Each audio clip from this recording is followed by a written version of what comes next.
नमस्कार। आज हम एक जबरदस्त सफर पर निकल रहे हैं समय में पीछे, प्राचीन भारत की गहराइयों में। हाँ बिल्कुल। हम इंसान के पहले कदमों के निशानों से शुरू करेंगे और उस दौर तक पहुंचेंगे जिसे भारत का स्वर्ण युग भी कहा जाता है।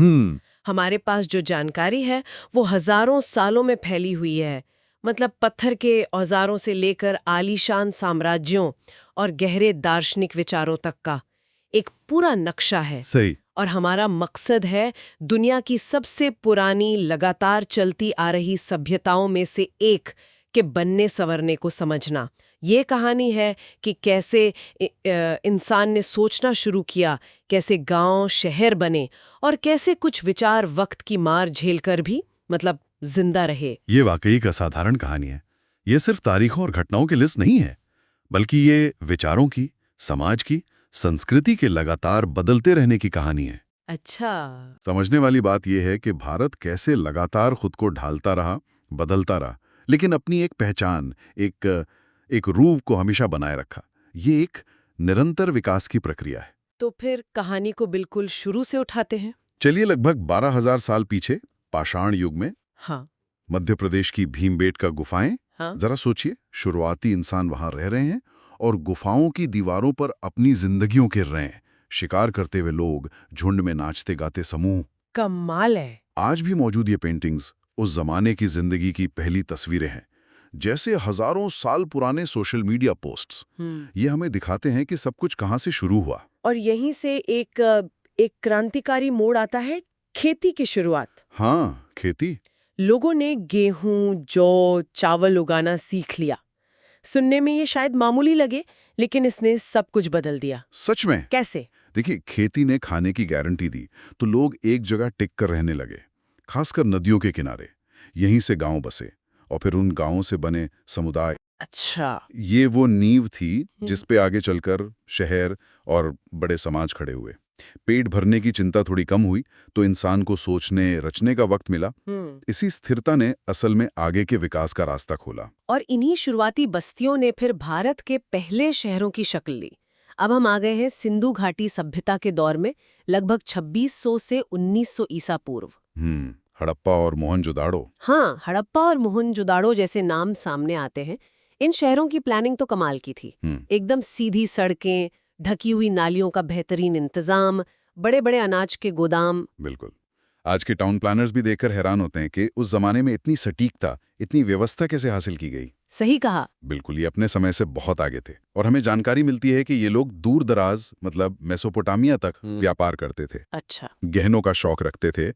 एक दिलचस्प मोहर मिली है जिस पर एक योगी जैसी आकृति है, जिसे कुछ विद्वान पशुपति या शिव का आदि रूप मानते हैं। ओह। लेकिन सबसे हैरान करने वाली बात यह है कि इन बड़े व्यवस्थित शहरों में आलीशान महल या जंगे के बड़े पैमाने पर सबूत नहीं मिलते। हाँ, ये तो अजीब है। इससे सवाल उठता है, क्या एक जटिल शहरी समाज बिना किसी शक्तिशाली राजा या लगातार युद्धों के भी चल सकता था? ये हमारी बनी बनाई धारणाओं को चुनौती देता है। अफसोस, लगभग 1900 ईसा पूर्व के आसपास ये शहर उजड़ने लगे। क्यों? शायद बाढ़, सूखा या हो सकता है नदियों ने अपना रास्ता बदल लिया। वजह आज भी पूरी तरह साफ नहीं है, लेकिन यह तय है कि सिंधु घाटी के लोग शहरी भारत के खामोश निर्माता थे। सिंधु घाटी के शहरों के पतन का मतलब अंत नहीं था, बल्कि एक नए अध्याय की शुरुआत थी। हाँ बिल्कुल। अब हम वैदिक युग में कदम रखते हैं, मोटे तौर पर 1500 से 600 ईसा पूर्व। इस दौर में उत्तर भारत के मैदानों में नए समूहों का आगमन हुआ, जिन्हें अक्सर आर्य कहा जाता है। हालांकि इस शब्द और इसके मायने पर इतिहासकारों में काफी बहस है। हाँ, ये एक जटिल विषय है। वे संस्कृत भाषा बोलते थे, जिसमें उन्होंने भजन रचे, जिन्हें सूक्त कहते हैं। वे प्रकृति की ताकतों की पूजा करते थे। अग्नि, इंद्र यानी बारिश के देवता, सूर्य।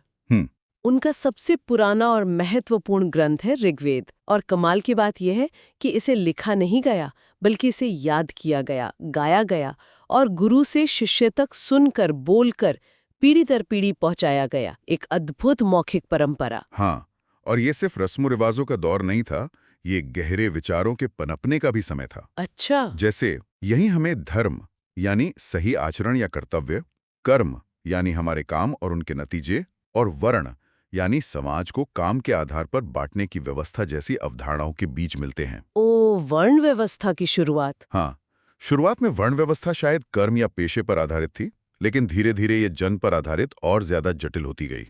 इसी दौर में छोटे छोटे कबीले मिलकर थोड़ी बड़ी राजनीतिक इकाइयों में बदलने लगे, जिन्हें जनपद कहा गया।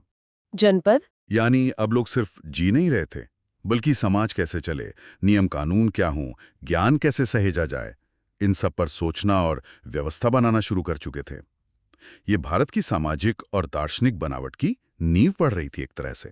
और ये जनपद आगे चलकर और ताकतवर हुए। लगभग 600 ईसा पूर्व तक आते आते उत्तर भारत में 16 बड़े राज्य उभर चुके थे, जिन्हें इतिहास में महाजनपद कहा जाता है। हाँ, 16 महाजनपद।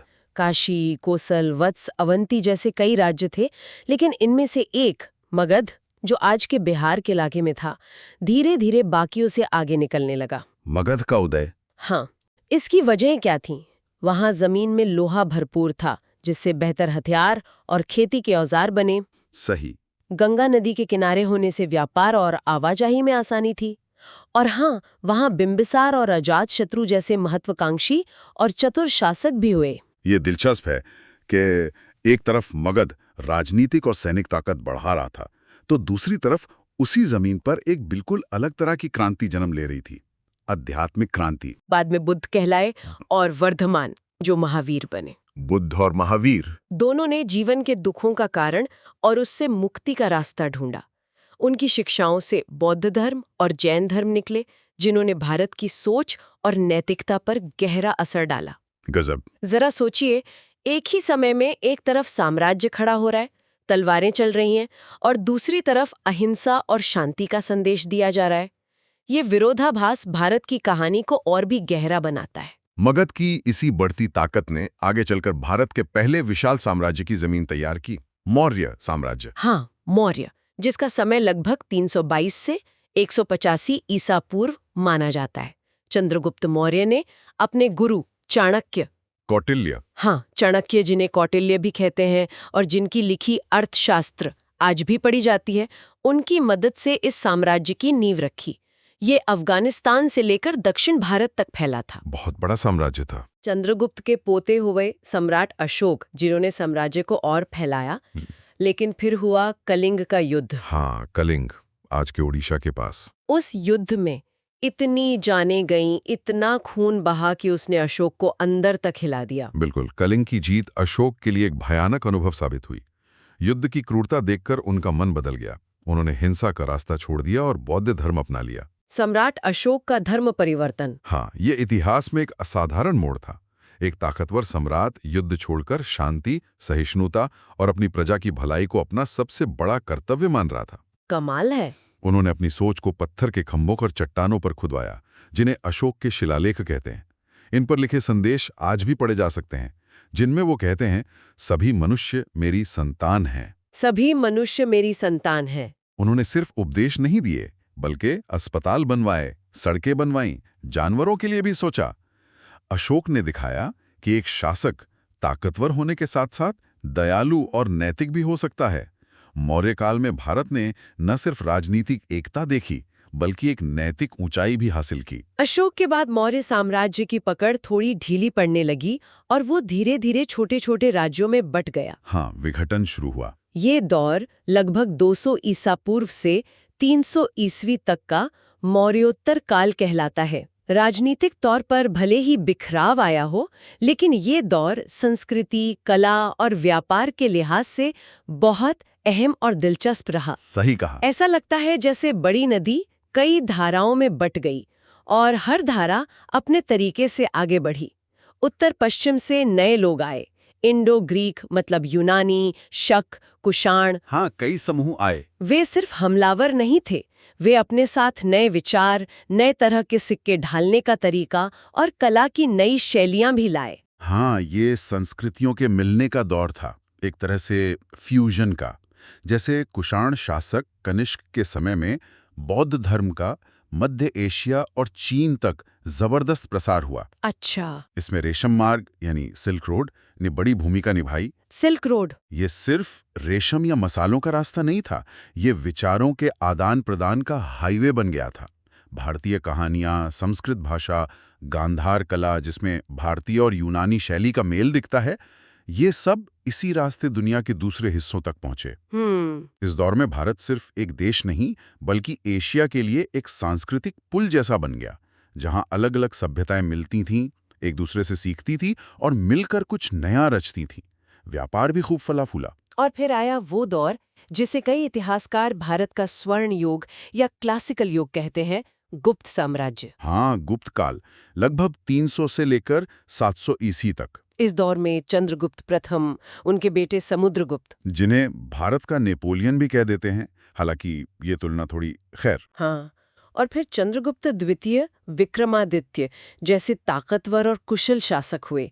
उन्होंने एक बड़ा साम्राज्य तो चलाया ही, साथ ही कला, साहित्य और विज्ञान को भी खूब बढ़ावा दिया। बिल्कुल।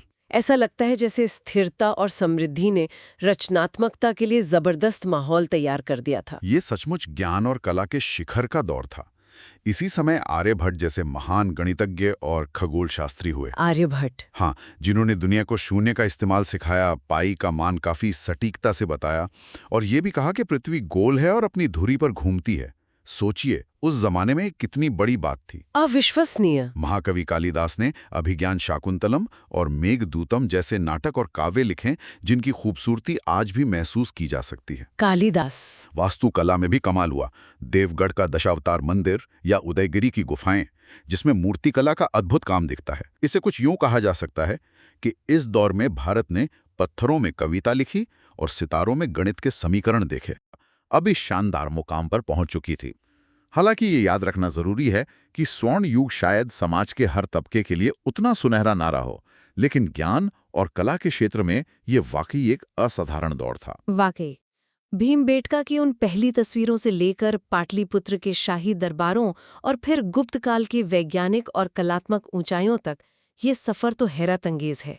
अगर इस पूरी लंबी कहानी को समेटना हो तो इसका निचोड़ क्या है? ये सिर्फ राजाओं, साम्राज्यों के बनने बिगड़ने की कहानी तो नहीं लगती। बिल्कुल नहीं। अगर हम गहराई से देखें तो ये कहानी असल में विचारों की है। विचारों की? हाँ, विचारों के जन्म लेने, बदलने, फैलने, टकराने और फिर भी टिके रहने की। धर्म और कर्तव्य की सोच, कर्म का सिद्धांत, अहिंसा का संदेश, ज्ञान की तलाश का जुनून, ये वो धागे हैं जो इस पूरी कहानी को बुनते हैं। ये इमारतें, ये खंडहर तो बस बाहरी निशान हैं। असली कहानी तो उन विचारों की है जो इन सब के पीछे थे और जिन्होंने लोगों के जीने का ढंग बदला। ये सिर्फ गुजरे जमाने की बात नहीं, ये एक तरह से जीवित इतिहास है। जीवित इतिहास। हाँ, क्योंकि ये विचार किसी न किसी रूप में आज भी हमारे समाज, हमारी सोच का हिस्सा हैं। ये जड़ें बहुत गहरी हैं। हमने आज की इस चर्चा में हजारों सालों का इतिहास समेटने की कोशिश की, पाषाण युग की भोर से लेकर गुप्त साम्राज्य के शिखर तक। हाँ, और ये सफर हमें एक अहम सवाल पर लाकर छोड़ता है। क्या इतिहास वाकई गुजर जाता है या वो हम में सांस लेता रहता है? सोचने वाली बात है। हाँ, सोचने वाली बात है कि कैसे कोई एक प्राचीन विचार, चाहे वो धर्म की जटिल अवधारणा हो, अशोक का अहिंसा का प्रयोग हो या गुप्त काल की ज्ञान की प्यास, आज भी शायद हमें पता चले बिना ही हमारे नजरिए को, हमारे फैसलों को, हमारे समाज को कहीं ना कहीं, किसी न किसी रूप में प्रभावित कर रहा हो। सही। ये इतिहास सिर्फ किताबों में नहीं, शायद हमारे अंदर भी मौजूद है। बहुत दिलचस्प नजरिया। प्राचीन भारत की ये यात्रा वाकई सोचने पर मजबूर करती है। आज की इस गहरी पड़ताल को यहीं विराम देते हैं।